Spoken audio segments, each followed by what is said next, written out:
আশা করি সবাই ভালো আছেন। আমি আলহামদুলিল্লাহ ভালো আছি। মুরগির বয়স আজকে 21 দিন। আজকে প্রচণ্ড গরম, তাই মুরগির শ্বাস নিতেছে, এই জন্য আমরা ফ্যান চালু দিছি। তো আজকে খাদ্যর বস্তা আসছে। তো আল্লাহ তাআলার রহমতে মুরগিগুলো সুস্থই আছে, কোনো সমস্যা নাই। যা মারা গেছে আগেই। তো কম বেশি হইলেও 25টা মতো মারা গেছে। তো দেখা যাইতেছে যে 2-3 মাস ধরে মুরগি কম মরতেছে, কিন্তু বাজার কম। তো আগে মুরগি মরতো বেশি, বাজার বেশি থাকার কারণে লাভ হয়েছে, এখন লাভ হয় নাই।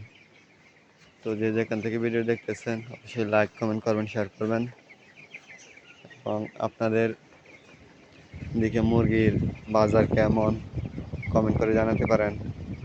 আর এই বাচ্চাগুলো আমরা নিয়েছিলাম 37 টাকা করে। তো ভালো থাকবেন, সুস্থ থাকবেন, দেখা হবে আবার ইনশাল্লাহ।